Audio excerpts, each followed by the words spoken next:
This is a Hot Pie Media original. Hi, everybody. This is Dr. Erik Korem, founder of AIM7. Welcome back to The Blueprint, where we distill cutting-edge science, leadership, and life skills into simple tactics optimized for your busy lifestyle and goals. Have you ever heard it said that you need to walk 10,000 steps per day to be healthy? Well, I'm here to tell you today that that is a complete lie. On today's podcast, you'll find out why and how many steps you actually need to take to be healthy and to increase your life expectancy. Today on The Blueprint, we're doing things a bit differently.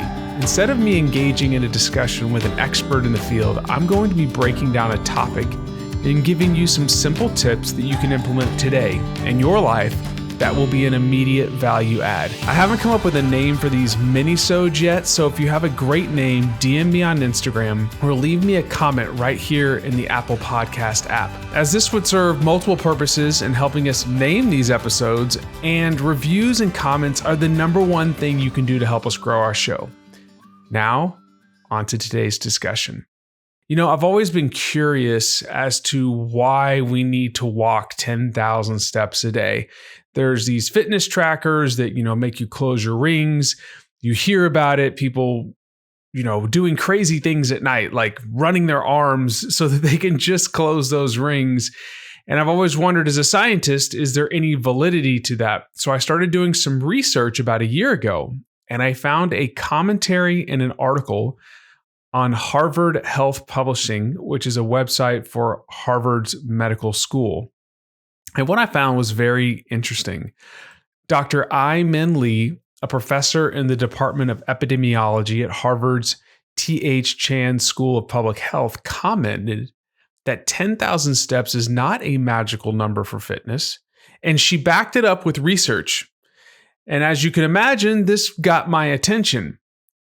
What I came to learn was that the origins of the 10,000 step standard, which is commonly used by these fitness trackers and smartphone apps, comes from a Japanese marketing strategy in the 1960s for a pedometer. So a pedometer is something you can clip onto your waist, and it measures or tracks movement. In this situation, it measures steps. And it was named the 10,000 steps meter because the Japanese character for 10,000 looks like a person walking.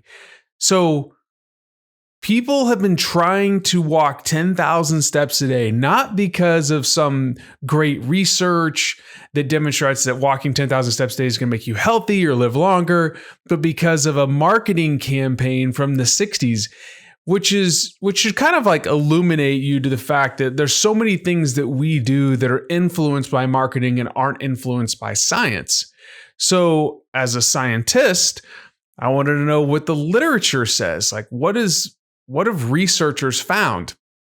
And in 2019, Lee and colleagues published a paper in the Journal of the American Medical Association titled Association of Step Volume and Intensity with All-Cause Mortality in Older Women.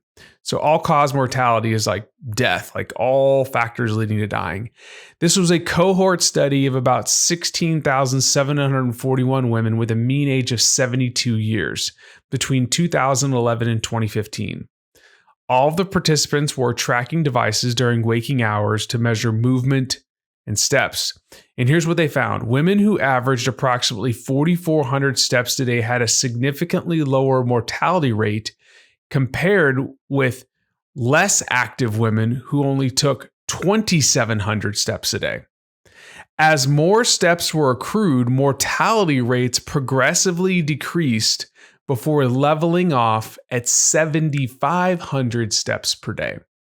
So older women that took 4,400 steps per day had a lower mortality rate than those taking only 2,700 steps per day. And then it leveled off at about 7,500, which is about 4 miles, a little bit less than 4 miles per day. Okay, so that's great. You may be thinking to yourself, older women may not need to exercise as much as I do. So what about younger populations? Well, a paper by Pollock and colleagues published in Nutrition, Obesity, and Exercise in 2021 examined steps per day as a meaningful metric for reducing all-cause mortality, again, all reasons leading to death, in young middle-aged adults.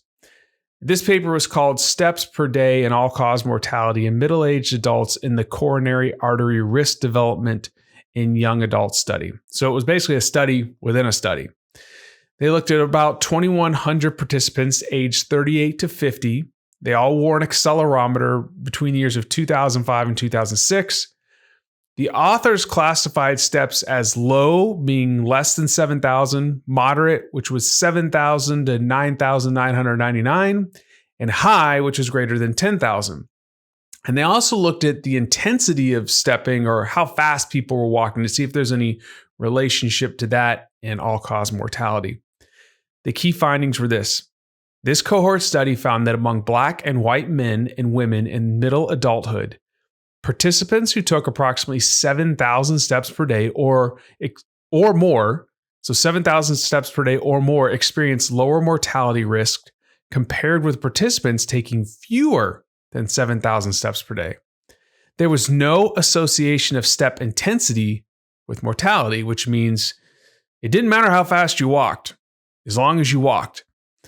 Those that took more than 7,000 steps per day had approximately 50 to 70% lower risk of mortality. Wow, let that sink in. Those that walked more than 7,000 steps per day had a 50 to 70% lower risk of dying.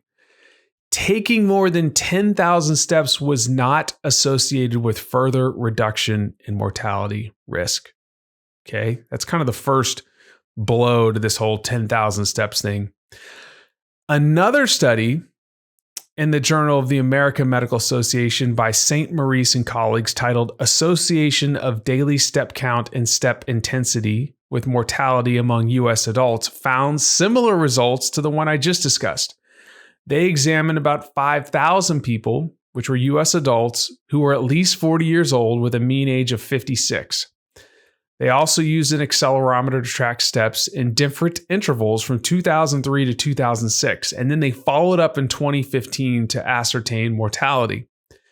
They found that compared to walking 4,000 steps per day, walking 8,000 steps per day was significantly associated with all-cause mortality. In addition, there was not a significant association between step intensity and mortality.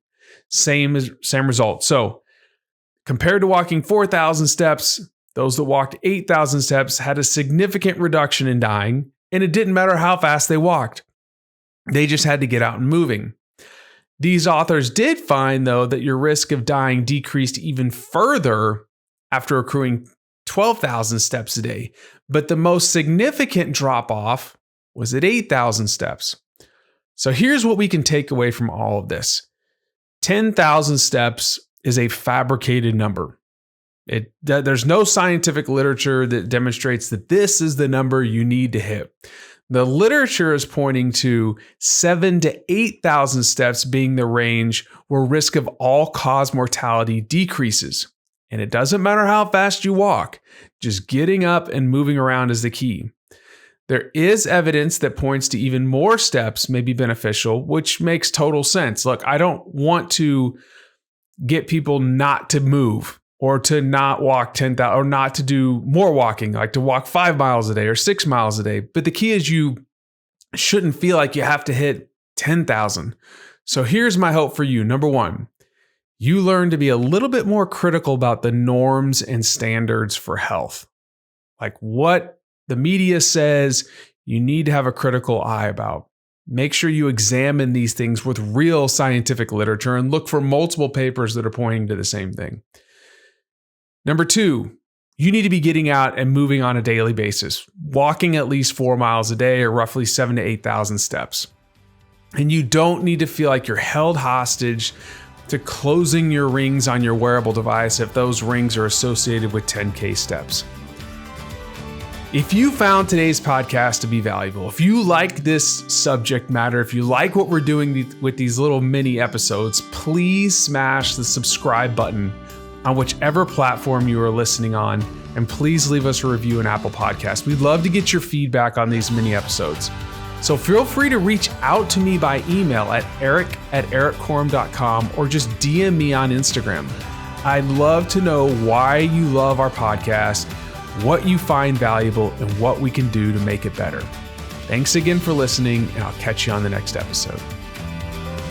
Thanks for listening. You can find more episodes and all of our other Hot Pie Media originals baked fresh daily at our home online at hotpiemedia.com, the Hot Pie Media YouTube channel, or wherever you listen to podcasts.